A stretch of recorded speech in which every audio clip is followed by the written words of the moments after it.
Well, today we have Martin Struijs, MVP for Device Application Development, visiting us. Thanks, Martin, for coming here. Well, thanks for having me here, Constance.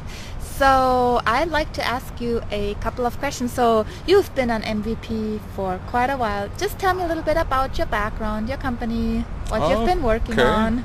Well, I've been, like a typical embedded person with over 25 years of experience in embedded development. Wow, that's a long time. And a lot of experience in that with Windows CE, starting at the first version, Windows CE 1.0, which was sort of almost unusable for, third-party customers. But I started writing about it, started publishing about it, started talking about it.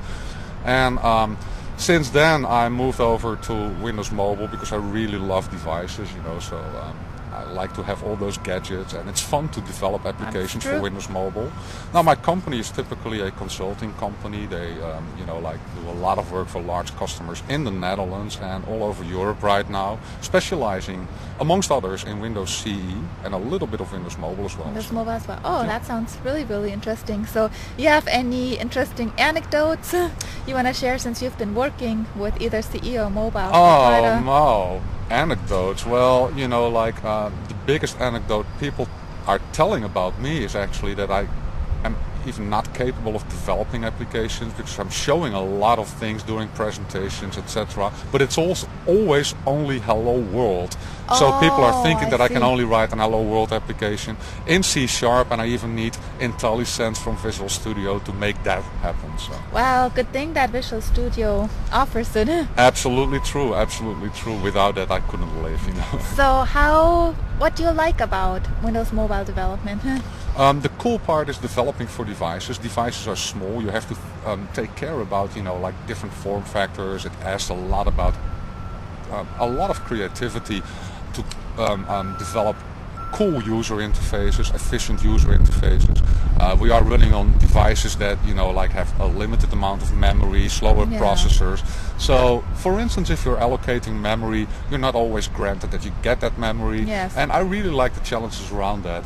Also, and this is one thing that people who know me know that I'm continuously talking about it, trying to develop battery-friendly applications and stuff like that. And that's just a lot of fun. It's so much more fun than developing for desktops. I mean, they have unlimited resources, unlimited amounts of memory, etc., etc. And they are in a sort of a majority. We are still sort of a small group. I really like that too. So that's good that you're paying attention to battery life, because that's still a little bit it is a heartache sometimes. Right, and it's still something that we developers have a big responsibility in, because as you know, I mean, the whole development of batteries themselves, I mean, if you look at processors and the processor speed continuously increasing, well, with batteries, that's not the case. They're sort of, like the same as 10 years ago, and so we really have to be nice to our batteries, I think. Makes sense. So what would you tell a novice Windows Mobile application developer what to pay attention to? First thing I would say is go to the Windows Mobile developer page and find out all the cool articles we have published on MSDN, and take a look at the How Do I videos to get a head start. Thanks for promoting. Well, I really need to, and since I was sort of a little bit of part of that, I would say so, yes. It's also a shameless plug for myself, of course. But that would be, like a nice starting point to get some more information. At the same time, just try and start to develop your first Hello World application. Figure out how that's going on. So make sure that you have a copy of Visual Studio 2008 Professional. That's what you need as a development tool. And then, unfortunately, you don't even have to have a physical device, because we ship Visual Studio with a great emulator. That's that true, emulator is actually, it's a real device in itself. So it's executing exactly the same code. Unfortunately, I have to say, because now my boss is always telling me, hey, I'm not gonna buy devices for you anymore because you have that emulator. So you're not gonna get a device to No. try out. Oh, that's too bad. Right. So one question, what do you think is special about Windows Mobile as opposed to other operating systems? There's a lot of things special, actually, I think. I think that we have superior development tools. Again, I'm once again mentioning Visual Studio. At the same time, the development experience is exactly the same for desktop developers and for Windows Mobile developers. So we use the same tools, we use the same programming languages, and the only thing that's different is indeed like, hey, we need to care for our batteries, we have like smaller screens. We have lots of different screens, that's another challenge. So you can have a square screen or a full VGA screen or a screen with limited resolution. Your device might be able to display in portrait and landscape mode and stuff like that. You have to take care of all those things. Now compare that to a PC. I mean, those guys have, like some sort of a fixed resolution and stuff like that. So as a matter of fact, and that's probably one of the things that I really like about Windows Mobile development as well, even though we use the same tools, we are just better developers because we have much more challenges there. That's true. Well, that's good to know.